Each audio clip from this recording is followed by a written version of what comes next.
Hi everybody, my name's Matt. First off, thanks for coming, appreciate you. Thank you for coming. I come every year, it's awesome. We'll see you guys next year.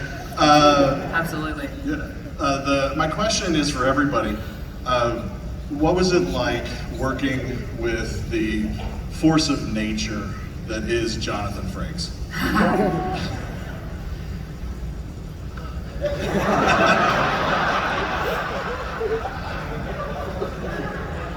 Look, nobody watches this thing. Go ahead, spill the tea. We won't tell anybody. We don't have the internet or anything. All the cell phones have just come out. I love to poke fun at Jonathan because he has just an extraordinary sense of humor, and he can take it to that point. I had found on YouTube, you can go look it up, somebody, I don't know who, had gotten their hands on his screen test for Welcome Back, Kotter, circa 1975, 76. And it is a rail-thin, very good-looking Jonathan Frakes with feathered hair and bell-bottom jeans, auditioning for I don't know what role because he had the worst Southern accent I've ever heard.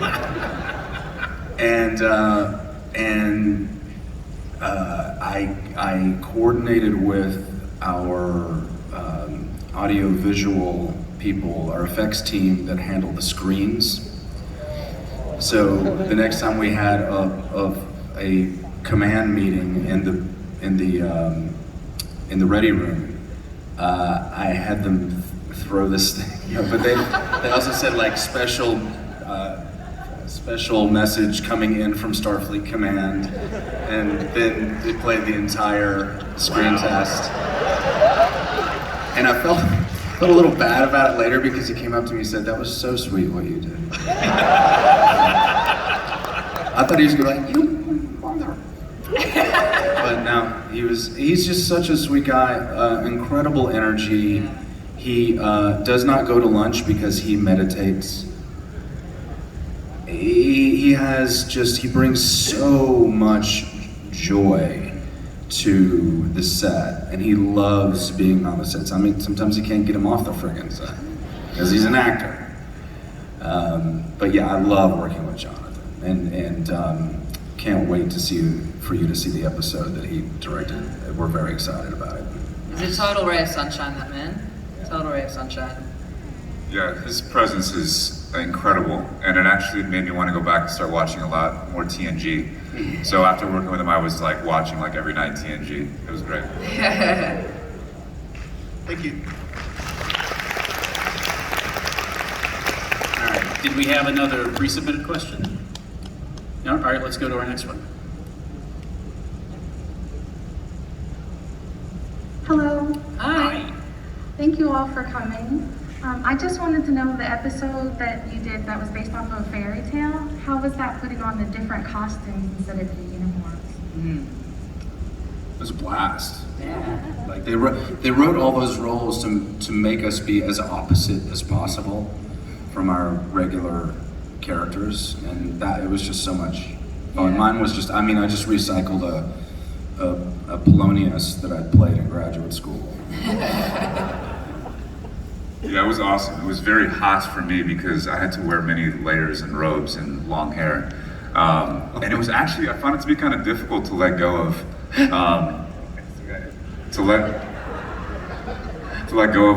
my Spock mannerisms because I've been playing that role on set so long, and then to be there and be breaking outside of that felt totally wrong. And so it took me a few takes to adjust to it, but it was a total blast in the end. Yeah. Sorry, you go. Go. I was just gonna say, like the folks who work in costuming, like they were having it was just the best time for them, and they were having the best time. So it was really cool to kind of just jump on that train with them and be like, oh, what are we gonna do? You know, like it was a really exciting challenge. What was really amazing was to see the sets be totally turned into other worlds. They're like unrecognizable. They did such an incredible job with those sets for that episode. Yeah. Do you remember trying to climb up the Jeffries tube? Oh my God.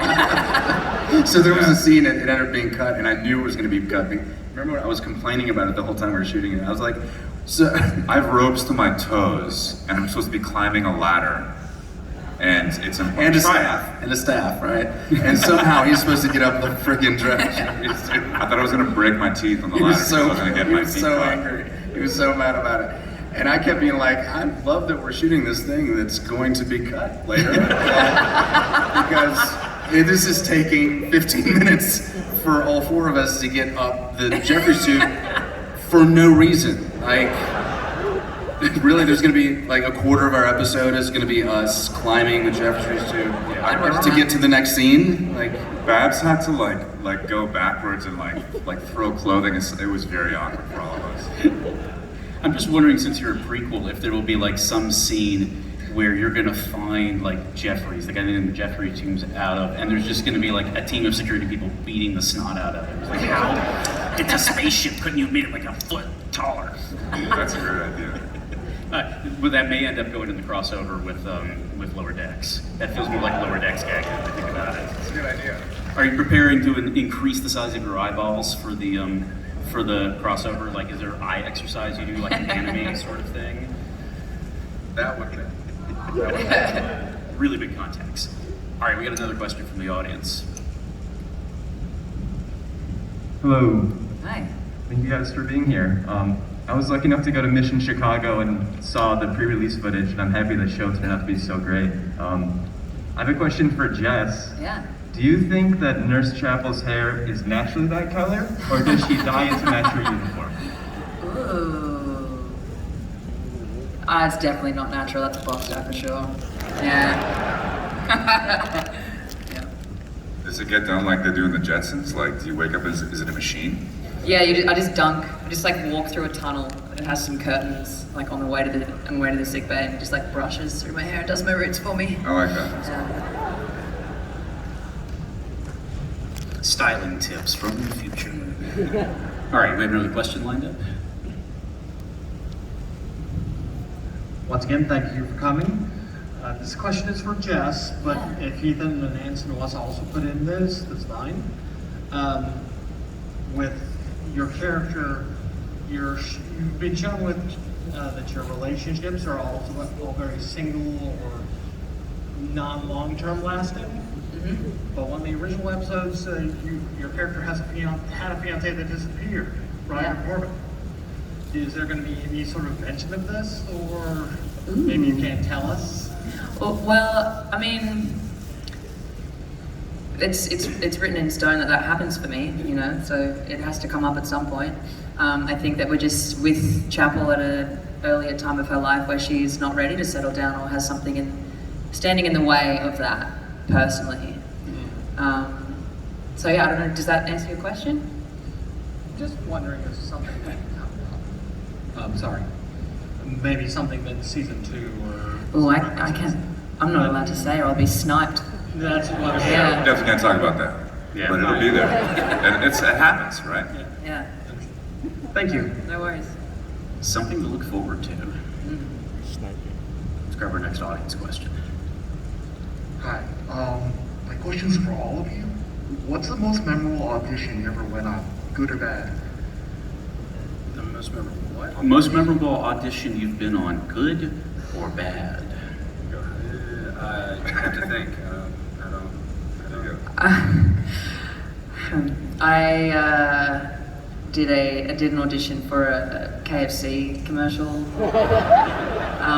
maybe 10 years ago now, and in the audition room for TVCs you have I had just stacks of white bread, just dry white bread that you had to and I had to do it I had to bite into it really sensually. So it's just me in front of a blue screen with 2 other people in the room watching me. And they're like, can you just do it a little bit slower and just really enjoy that first bite? Just white bread, dry white bread. Yeah, it made me, it was an interesting point in my life. That is extremely specific stage direction, and that's all I want to say about that. I booked the job.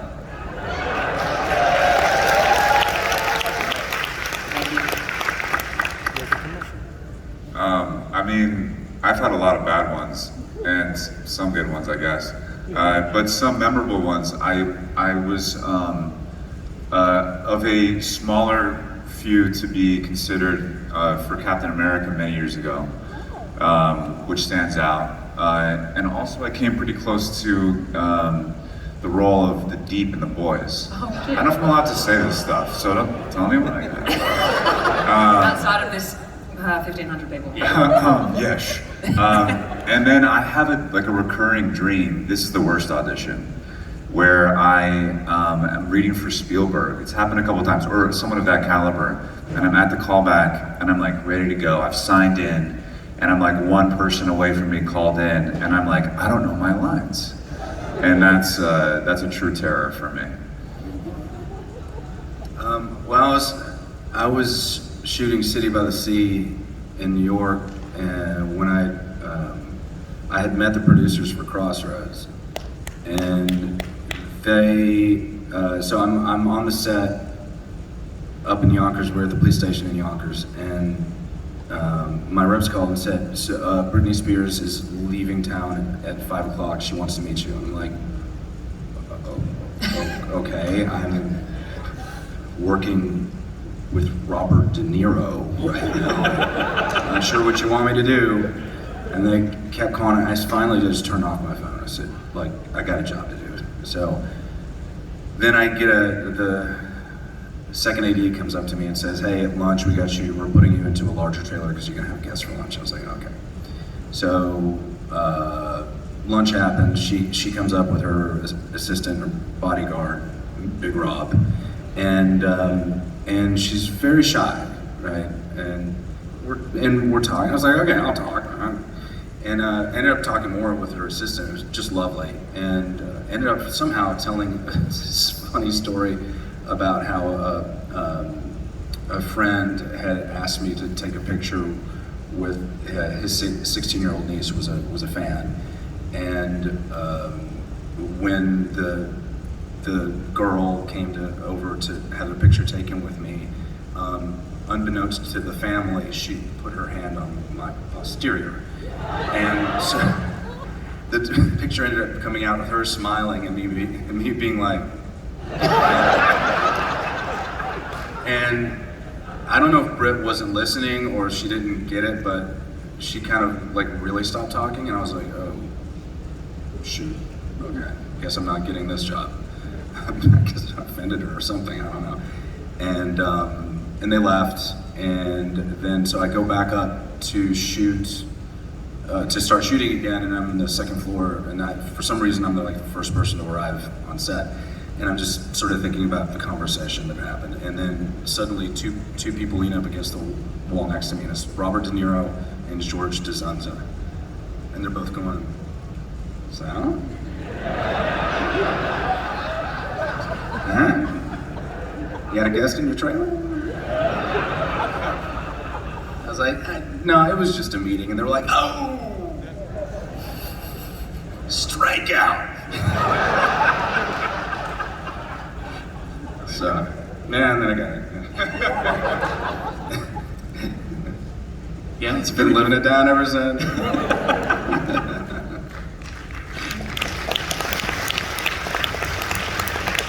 All right, who's following that one with a question? So this one is for Mr. Mount, though either of you can chime in if you wanted to. I was wondering, how much do you, since